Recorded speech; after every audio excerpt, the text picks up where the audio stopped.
Hi everyone, this is Mary Lou from Create Junk Journals with Mary Lou, and this is day 4 of the 100-day challenge. Today I'm going to use this bunch of garbage. This is the avocado peels and pits, and definitely not all the peels, that I have used in the last month for my salads to take to work. And I'm going to turn this into the most beautiful avocado dyed paper in the world. So I like the avocado dyed paper better than tea dyed or coffee dyed paper. It has just a little bit more of a color to it than just the brown or the beige grunge that tea and coffee give. And don't get me wrong, I love using tea dyed and coffee dyed paper, but avocado just gives it that little bit of extra. All right, stick with me and let's go see where this goes. Okay, so the first thing that I'm going to do is grab a pot of water. I put about 2 liters of water in there, which is about 8 cups. And I will just throw the right here so you can see what I'm doing. And I'm just going to throw the peels in there. They've been frozen and they're starting to thaw out, so I don't want to wait too long in doing this. You can tell like they still have some of the meat left in them because they were not the most perfect avocados. And so I just throw those in there, and then I'm going to cut the pits open. I will strain it once it's been boiling for a while and it gets pretty grungy and there's a lot of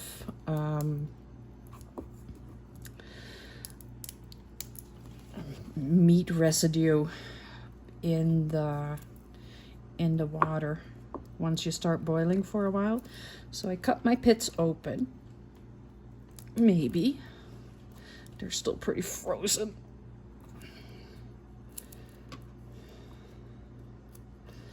I'm trying not to cut my fingers off. This is a very, very sharp knife. So you cut them open and just throw that into the water as well.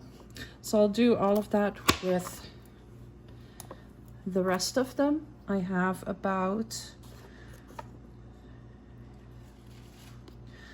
12 avocado pits that I'm using, and it gives me the darkest color. So I will get that going. I'll be back in a bit. So I've cut them all into pieces. Some I've cut in half, some I've cut in quarters. And then I take it to my stove and I bring the water to a boil and let it seep all the color and juice out of the pits and the skins.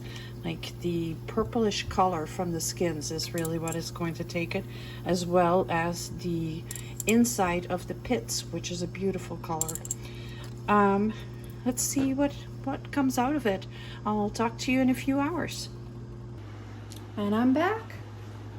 So the first batch is ready to be laid out. You can see I have a big board here that is pretty grungy. It has been used every time that I've dyed papers to dye them on, and it actually sometimes picks up the color from here. So that's really good, and I really like that idea that it does that. So I'm just going to lay everything out. Sometimes individual, sometimes overlapped, and then it can just be here to dry.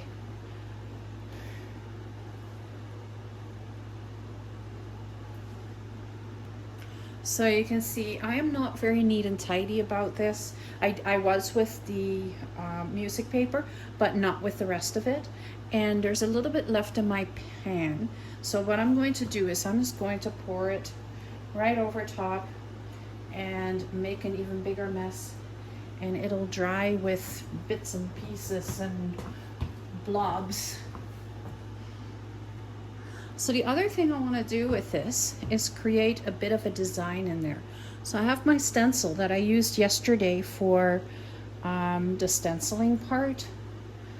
And I'm just going to push this in here and we'll see what happens. Now it's just going to be a patience game. I know you can put it in the oven, but I don't like how the paper feels after it comes out of the oven, so I'm just going to let it sit here and dry for a while. So I have a couple of placemats that I'm going to put on here, and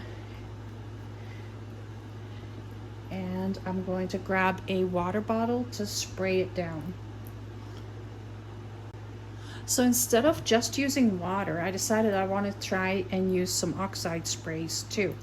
I don't have very many of them, so I would love to use different colors, but this is what I have. So I'm using a dried marigold, I'm using the vintage photo and speckled egg, and then I'll spray the water. I just want to see what's going to happen with this. Have to shake them a little bit so that they come out a little bit better.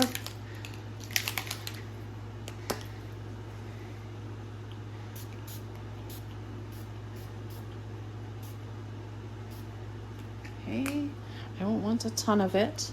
So every time I spray, I will also spray water over top.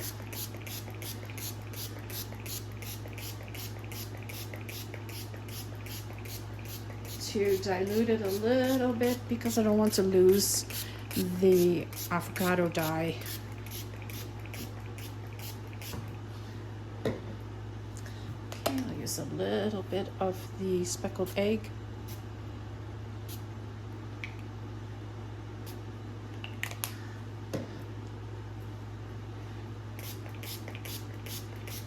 There we go.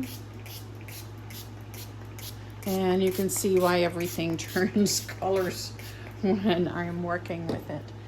Okay, I don't know if I want to use the vintage photo or if I want to put a little green in there maybe. But if I use green, then it's going to turn into mud too. So I may just, what do I have here? No. Okay, I'm just going to try a little bit of vintage photo. So there we go. I want a little bit over there. Whoa, that came out way too much. So I'll use the water to dilute it, and that's going to give it the oxidation part of it as well.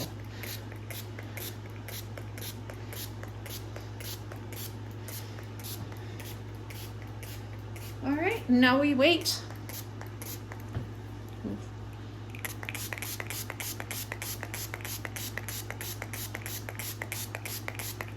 There we go, that's better.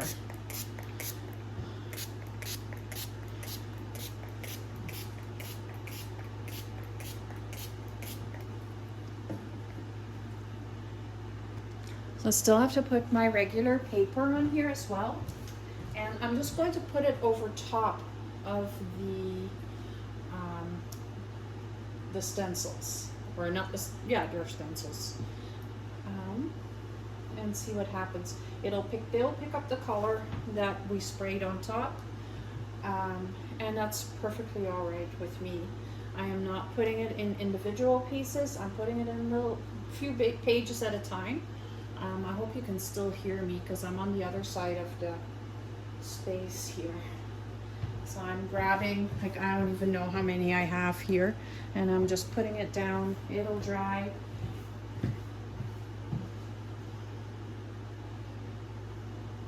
I don't need all the pages to have the oxide spray on it, so I'm just letting it go just like this.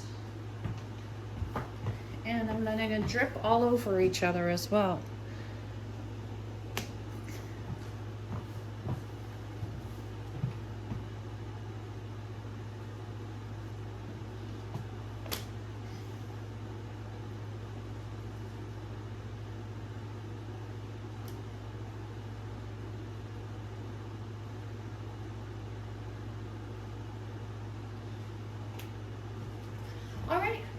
everything is laying here ready to dry.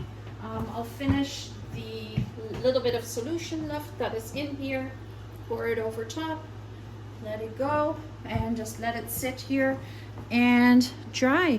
This will definitely take 24 hours. So tomorrow when I come back for day 5, you will see what I've done with the papers.